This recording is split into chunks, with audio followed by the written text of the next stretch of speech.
Have you ever been in such dire straits that you would do just about anything to make some money? Some of you might have faced that kind of desperation, while others may not have experienced it yet. For me, that desperate situation became all too real, a living nightmare that I couldn't wake up from. Just last year, I was employed by a multinational company, one of those big, shiny corporations where everything seems promising on the surface. I was offered a contract position that came with the hope of stability, a decent paycheck, and the kind of security I needed for my family. The role wasn't exactly a dream job, but in this economy, it was something I couldn't afford to pass up. I threw myself into the work, meeting every deadline, hitting every target, and keeping my performance metrics above the average line. I remember those days as a blur of late nights and early mornings, fueled by a quiet, constant fear of failure. But despite my best efforts, when the end of my contract loomed closer, I could sense that something wasn't right. The usual signs were there: vague feedback in meetings, less frequent check-ins from my manager, and finally the dreaded call to HR. They told me my contract wouldn't be renewed. They sugar-coated it with corporate jargon about budget constraints and restructuring, but all I heard was that I was out of a job. It felt like the ground had been ripped out from under me. Fast forward a few months, and the situation had only gotten worse. Job hunting had turned into a grueling, demoralizing routine. I sent out dozens of resumes, attended interviews that led nowhere, and watched the bills pile up as the savings we had worked so hard to build began to dwindle.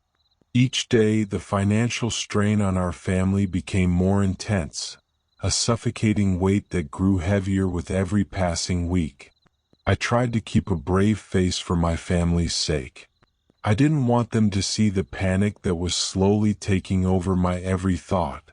But in those quiet moments, when I was alone with my thoughts, I couldn't escape the reality of our situation. The anxiety was a constant, gnawing presence in the back of my mind, a fear that we might lose everything we had worked for. Every time I checked the bank account, the dwindling balance felt like a ticking time bomb.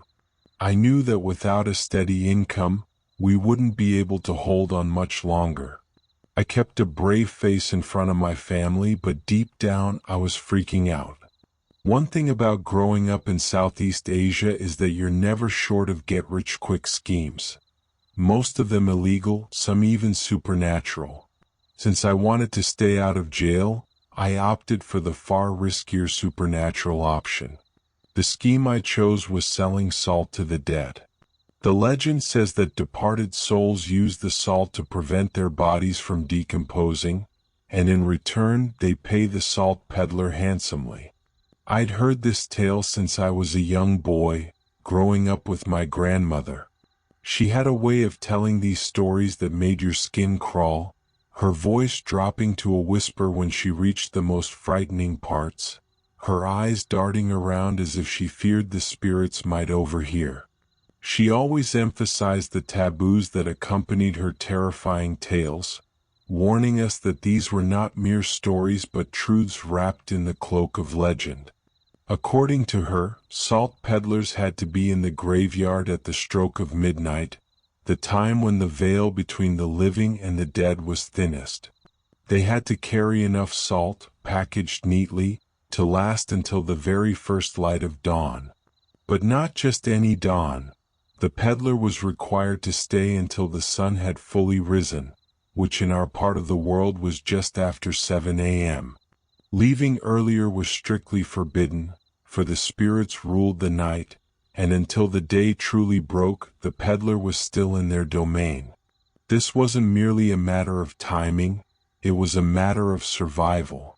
My grandmother spoke of stories where peddlers who tried to leave too early were met with unspeakable horrors, ghostly hands that reached out from the earth to drag them back, whispers in languages no living person could understand, and the sensation of unseen eyes following them, growing angrier with every step. The peddler was also required to wear a wide-brimmed hat to keep their face hidden from the spirits. But the most critical rule, the one that sent chills down our spines as children, was to never, under any circumstances, look up. She stressed this with a severity that was almost frightening. "Do not look up," she would say, her voice trembling slightly. "No matter what you hear, no matter what you feel, keep your head down. The spirits will test you. They will try to make you break this rule. You may hear voices, even the voices of your loved ones, but do not look up. If you do, they will see your face, and once they've seen you, they can follow you anywhere." She described how the dead would pay the peddler with strange items: withered flowers, coins covered in dirt, fragments of old, forgotten toys, all of which would transform into money when the peddler left the graveyard at the right time. But there was a catch. If the peddler looked up, or left even a minute too early, these items would remain as they were, a mocking reminder of the peddler's failure. Worse still, the spirits might become angry, and instead of receiving payment, the peddler might find themselves cursed, doomed to be haunted by the souls they had disturbed. My grandmother would tell us about the unfortunate few who had ignored these warnings. They were said to have returned home only to find their lives spiraling into a nightmare.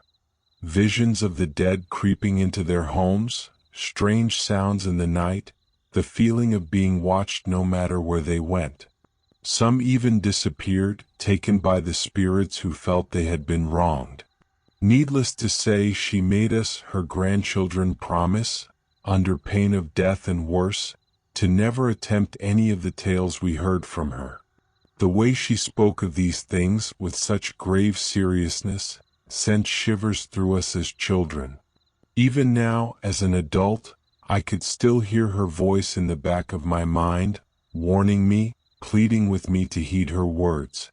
But desperation has a way of making you forget even the most terrifying warnings, driving you to do things you would never consider in the light of day.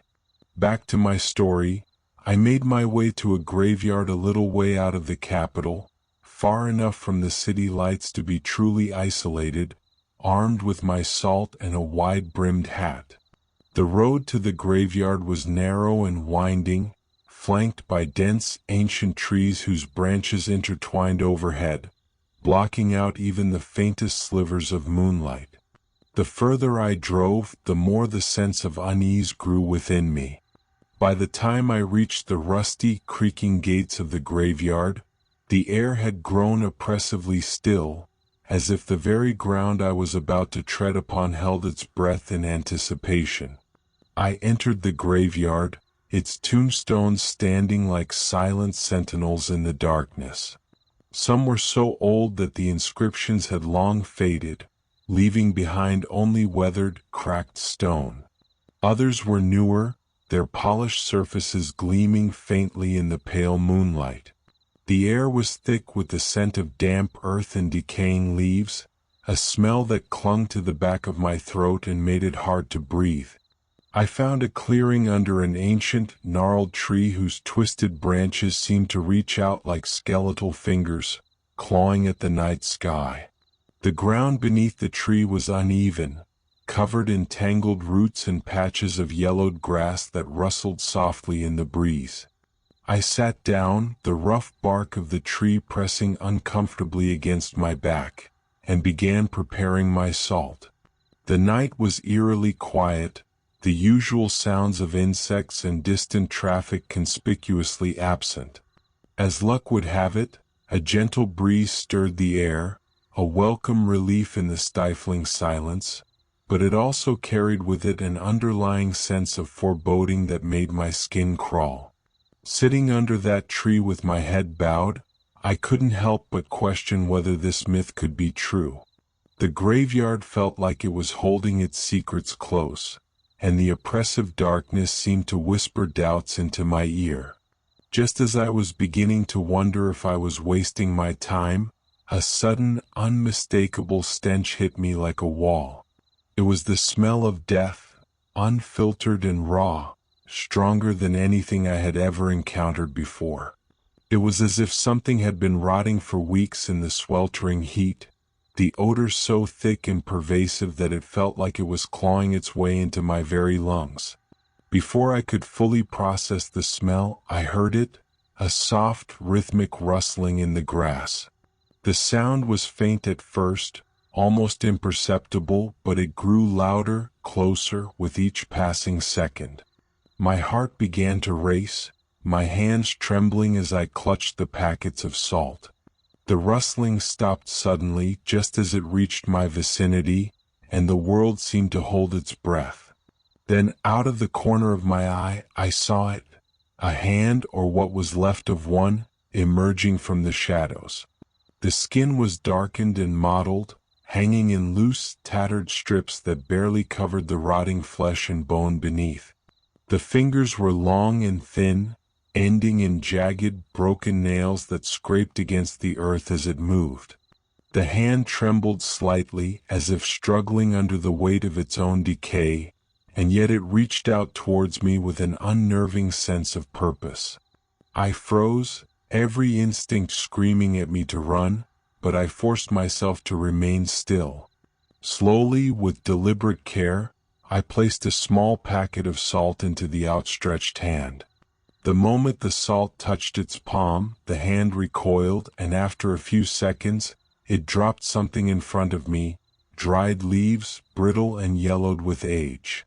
This macabre transaction continued throughout the night, each arrival heralded by that same slow, ominous rustling of grass. The smell of rotting flesh hung heavy in the air, suffocating in its intensity. I couldn't help but notice how each new hand seemed more grotesque than the last, some with skin barely holding onto the bone, others so decomposed that they were little more than skeletal remains. The air was thick with an unnatural coldness, the kind that seeps into your bones and makes you feel as if you're being watched by unseen eyes. Each time I handed over a packet of salt, I kept my head bowed, fighting the overwhelming urge to look up and see what these hands were connected to. The payments I received were strange and unsettling, dried leaves and even dead insects. With every transaction, the graveyard seemed to grow darker, the shadows lengthening and deepening until it felt like the night itself was closing in on me. Just when I thought the night was finally coming to an end, that my customers had all been served, I heard a new sound, one that still sends chills down my spine whenever I think of it. It was a soft, cooing gurgle, the kind of sound a baby might make, but twisted and distorted in a way that was both haunting and unnatural. The rustling grass followed, but this time it was different. Lighter, almost hesitant, as if whatever was approaching was smaller, more fragile. A very small hand appeared, outstretched towards me. Unlike the others, this hand was mostly intact, its skin pale and bloated but free of the rot that had plagued the others. It was the hand of a child, no more than 2 years old. My heart pounded in my chest as I placed the small packet of salt into its tiny grasp. The hand lingered for a moment before releasing its payment, a pacifier, old and worn, that landed softly in my lap. A wave of dread washed over me, so intense that I nearly gave in to the urge to look up. I needed, to know what this hand belonged to, but every fiber of my being screamed at me to resist. I clenched my fists, my nails digging into my palms as I fought to keep my head down, my breath coming in short, shallow gasps. The rustling faded, leaving the graveyard in an eerie, deathly silence.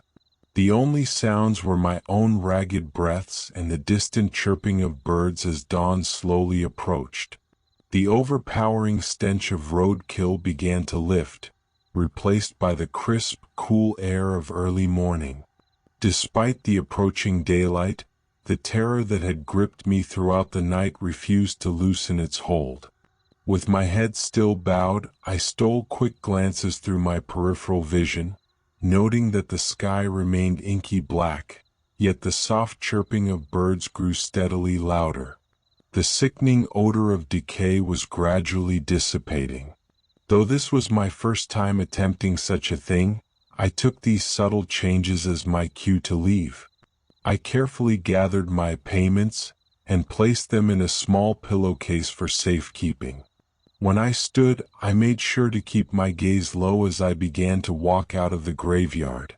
As I took my first step, I felt a sharp tug on my pants. Glancing down, I saw that they had become entangled in some thorny weeds. I couldn't help but smile, thinking that my imagination had run wild during the night. I reassured myself to stay calm and focused on reaching my car safely with my prize. But as I continued walking, the air around me suddenly grew colder, and something brushed against my shoulder. The unexpected sensation made me jump, and instinctively I looked up, breaking the one rule I had followed since arriving at the graveyard. At that moment, I noticed something strange. The sun had already begun to rise, casting a soft, golden light over the headstones, yet my watch showed it was still before 7 a.m. The dawn was earlier than expected, as if the night had been cut short. The realization both relieved and unsettled me, as if something unnatural had hastened the morning's arrival.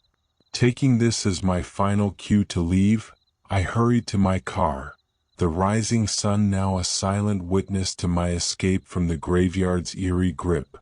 I sprinted toward my car, my heart pounding in my chest as I desperately glanced over my shoulder at the empty back seat, half expecting to see something, or someone, lurking there.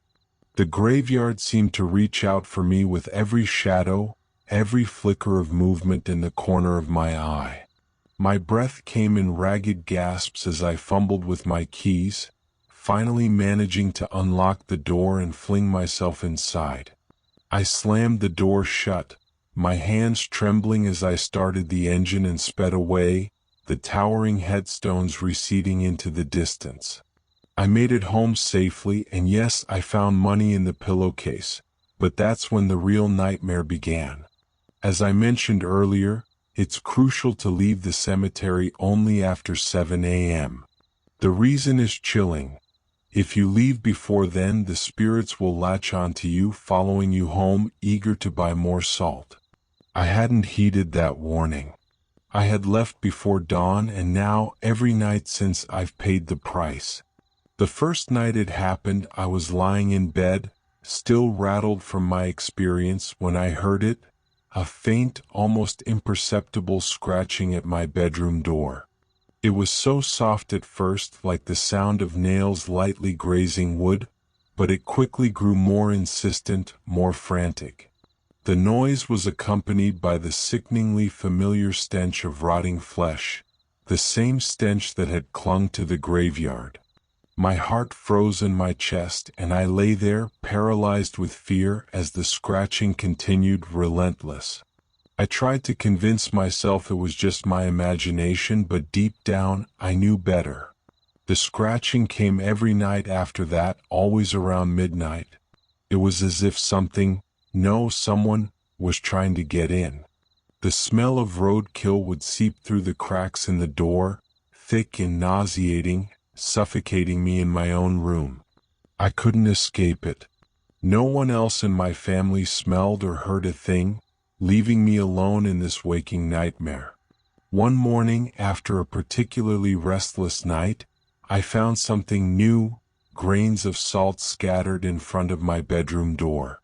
Just a few at first, but then more and more with each passing night.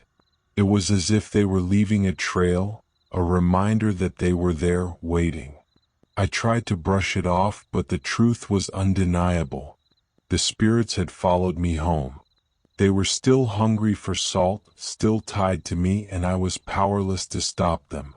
Now, every night, I lie awake, dreading the moment when the scratching begins again, knowing that the spirits are just beyond the door, watching, waiting. The air grows cold, the smell of decay fills the room, and I am left with nothing but the gnawing fear that one night, they might finally break through. According to the legend, if it wasn't spent by sunset, it would revert to its original form, dried leaves and dead insects. Driven by fear of this grotesque transformation, I spent every cent by the end of the day. Despite having spent the money as the legend dictated, the dread of what I had done refused to fade. I had gained a small fortune, but at a horrifying cost. The terror that followed me from the graveyard was far more valuable than any amount of money. Every night, I lie awake dreading the scratching at my door, the air growing cold and heavy with the stench of decay.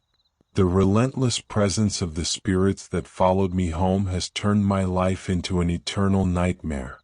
The price of my greed was more than I could have ever imagined, leaving me to wonder if the fleeting riches were worth the unending terror that now shadows every step I take.